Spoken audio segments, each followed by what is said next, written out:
আজ মূলত খুন করার পর বাড়ি থেকে অস্ত্রগুলিকে কিভাবে পুকুরে ফেলেছিলেন আরতি এবং তারপর বীরেশপল্লীর মোড় থেকে প্রথমে ভ্যান ডেকে দোলতলা মোড় এবং তারপর সেখান থেকে ট্যাক্সিতে করে কুমোরটুলি ঘাটের উদ্দেশ্যে কিভাবে ট্রলি ব্যাগে মৃতদেহ নিয়ে পৌঁছাল মা ও মেয়ে তা পূর্ণ নির্মাণ করে দেখাল মধ্যমগ্রাম থানার পুলিশ।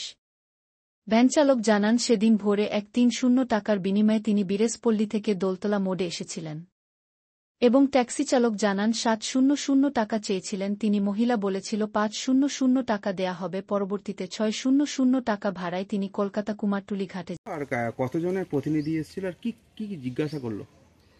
আজকে আমাদের বাড়িতে সেই হাইকোর্টে কেস করেছিলাম, ওই কেসের ভিত্তিতে সিআইডি তদন্তে অফিসাররা এসেছিল, তদন্তকারীরা এসেছিল। টোটাল 4 জন অফিসার এসেছিল, জিজ্ঞাসাবাদ করলো, রেকর্ড করলো, ক্যামেরাবন্দি করলো। কি নিয়ে হাইকোর্টে কেস চলছিল? হাইকোর্টে আমাদের পোস্ট অফিসের টাকা মার গিয়েছিল, এই নিয়ে আমরা পুলিশের কাছ থেকে কোনো সুবিধা পাইনি।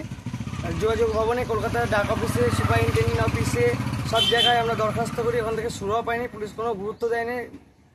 তার জন্যে হাইকোর্টে কেস করি। হাইকোর্ট থেকে বিচারপতি নির্দেশ দিয়েছিলেন যে এই তদন্তে সিআইডিকে ভাত দেওয়া হয়েছে, তার জন্য সিআইডি তদন্ত করতে এসেছিল।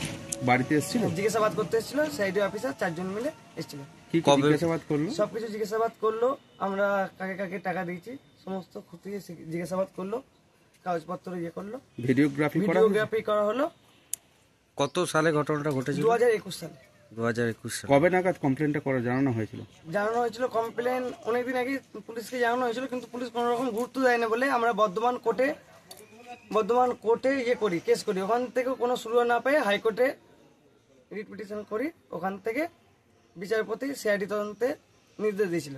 ওর ভিত্তিতে আজকে সিআইডি অফিসাররা এসেছিল বাড়িতে, জিজ্ঞাসাবাদ করলো সবাইকে, আমাদের গোটা বাড়ির ফ্যামিলিকে জিজ্ঞাসাবাদ করলো।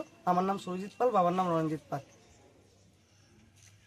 তাক বললো যে অনমোলগঞ্জ স্টেশন থেকে, তাহলে আমি খাচ্ছি, তাহলে আমি ওখান থেকে এসেছি, তাহলে এটা গেট সাটানো ছিল, এটা খোলা ছিল, ওটা গেট খোলা ছিল, আর ভিতরে দুটো রুম আছে, একটা রুম খোলা ছিল, যেটা রুম লাগিয়েছে ওটা রুম সাটা ছিল।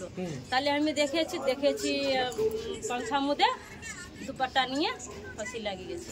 তাহলে আমি ফোন করেছি। দরজা লাগানো ছিল? হ্যাঁ, খালি সাটাইল ছিল, না দরজা খোলাই। হ্যাঁ, তো আমি পরীক্ষা দিয়ে এসেছিল? হ্যাঁ, আজকে দিয়ে এসেছে পরীক্ষা, উচ্চ মাধ্যমিক। হ্যাঁ, আজকে দিয়ে এসেছে। তাহলে না লিখে কিছু ছিল। তাহলে আমি দেখেছি, তাহলে আমি ফোন করেছি কবিতা এমনি করেছে তোমার বাহিন, তাহলে এসেছি ওখান থেকে।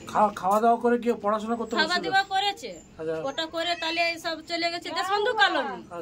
দেশবন্ধু কলোনি আমাকে ফোন করেছে, তাহলে আমার সুলেখা দেব।